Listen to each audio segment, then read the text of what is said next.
नमस्कार दोस्तों, आज का जो हमारा विषय है वह है मन को अंतर्मुखी करने का उपाय।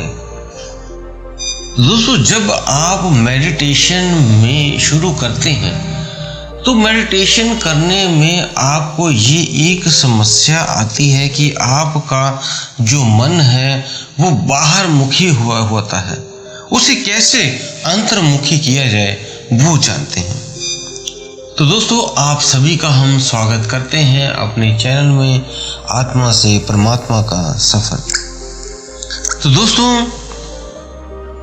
हर व्यक्ति, हर मनुष्य जो है उसका मन इधर उधर घूमता रहता है, भटकता रहता है। वो किसी वस्तु को, किसी व्यक्ति को, किसी विचार को पकड़े रहता है। तो ऐसे वो इसका मीन्स भी प्रत्येक व्यक्ति जो है वो या तो भूतकाल में खोया होता है या भविष्य काल में खोया रहता है। वो अपने जीवन की पुरानी चीज़ों को सोचता रहता है कि ये कैसे करना है, वो कैसे करना है, ऐसे किया था, वैसे किया था, इस तरह से नहीं करना चाहिए था, ऐसे होना चाहिए था। तो बहुत वो सोचता रहता है और मन के विचारों में वो खुद को बांध लेता है। वो उस समय फंसा रहता है उन विचारों में ही।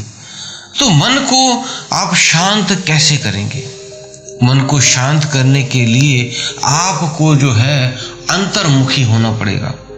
आप बाहर मुखी हैं, बाहर की चीज़ों को देख रहे हैं, सुन रहे हैं, महसूस कर रहे हैं, उनको खा रहे हैं, पी रहे हैं, तो इसलिए बाहर मुखी आप ज़्यादा हैं। तो अंतर्मुखी पहले तो होना पड़ेगा।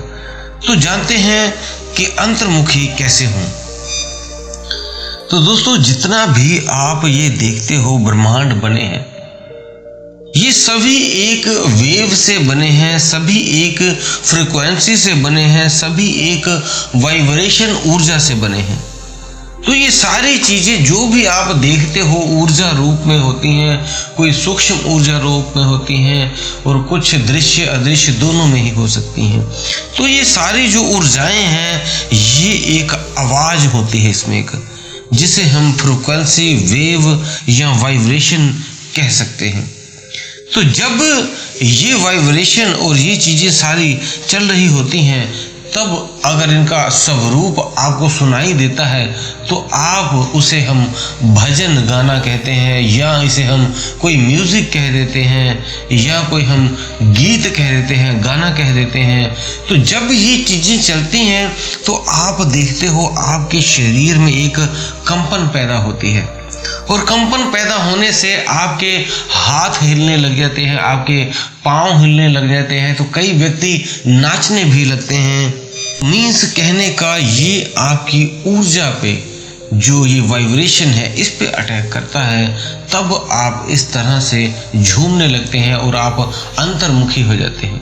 तभी कई भजनों पे, गीतों पे लोग झूमने लगते हैं, गाने लगते हैं, नाचने लगते हैं, मंत्रमुग्ध हो जाते हैं, अंदर की तरफ हो जाते हैं, अंतर्मुखी हो जाते हैं। ऐसे ही अंतर्मुखी होने के लिए आपको और भी चीजें बता देते हैं। आप ये पहला तो है जो म्यूजिक है। कई तभी जो मेडिटेशन आप देखते हो करते हैं वो एक म्यूजिक कानों में लगा लेते हैं और बैठे रहते हैं। इसी तरह दूसरा है, अगर आपके कोई गुरु हैं या आप किसी और के कहीं भी, जो कोई कहीं आप नहीं गए थे, पहली बार गए, वहाँ पे कोई साधु, कोई गुरु आपको जब मिलते हैं तो वहाँ पे जब आप बैठते हो तो आपको एक सुकून मिलता है। आप कहते हो यहाँ पे आके मन प्रसन्न हो गया, अंदर से खुशी महसूस हो रही है, मन शांत हो गया है।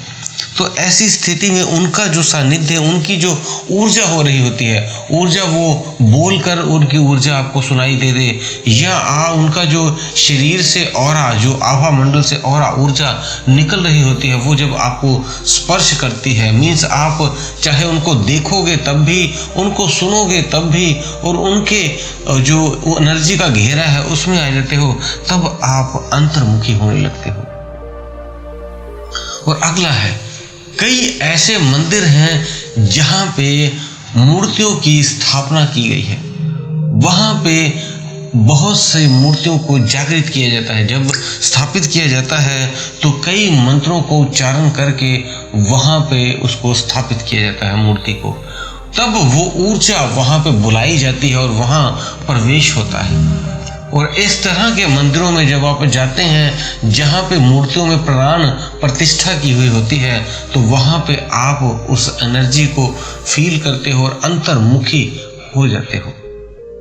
आप पूरी शांति महसूस करते हो वहां उस मंदिर में जाकर। और अगला है सांसों को सुनना। जब आप ध्यान करते हो तो उसमें आप सिर्फ श्वासों को सुने। जैसे आप बंद कमरे में अगर एक दीवार पे घड़ी लगी होती है तो उसकी टिक टिक की आवाज सुनना चाहते हो तो अभी आप सुन सकते हो। लेकिन जब आप उस पर आपका कंसंट्रेशन नहीं है तो आप बाहर के लोगों की आवाज़ें सुनते हो और कई आवाज़ सुनते हो, घर के मेंबरों की आवाज़ सुनते हो, लेकिन उसे इग्नोर कर देते हो, उस घड़ी के टिक टिक की आवाज़ को। लेकिन जैसे ही आप कॉन्सेंट्रेट होकर उस घड़ी की आवाज़ को सुनते हो तो आपको आवाज़ वो बहुत तेज सुनाई देती है। इसी तरह जब आप श्वासों को सुनते हो तो भी बहुत तेज आपको धीरे धीरे सुनाई लग जाती है और जिससे आप अंतर्मुखी हो जाते हैं। और अगला है जो मंत्र जप है। आप मंत्र जप कर भी अंतर्मुखी हो जाते हैं। जैसे जैसे आप मंत्र का जप करते हैं, थोड़ी देर में 15-20 मिनट आधे घंटे में आप अपने आप ही अंतर्मुखी होने लगते हैं। तो ये दोस्तों कुछ आपको पॉइंट्स हमने बता दिए हैं जिससे आप अंतर्मुखी हो सकते हो। सबसे बेस्ट जो है वो मेडिटेशन है जो आपको अंतर्मुखी करता है। लेकिन शुरुआत में आपको इसी तरह से म्यूजिक को सुन के, फ्लूट को सुन के, इस तरह की जो है आवाज़ों को सुन के, पहाड़ों की, पक्षियों की, इस तरह का एनवायरनमेंट, पॉजिटिव एनवायरनमेंट जब आप सुनते हो तब आप अंतर्मुखी होने शुरू होते हो। तो बाकी के जो पॉइंट बताए हैं वहाँ पे अगर आप जाते हो तो वहाँ भी आप अंतर्मुखी होते हैं। धीरे धीरे ये आप जब अंदर से शांत हो जाते हो पूरी तरह, फिर आप मेडिटेशन जब करोगे तो पूरी तरह एकदम ही कुछ मिनटों सेकंडों में आप अंतर ध्यान हो जाओगे, आंतरिक अंतर्मुखी हो जाओगे।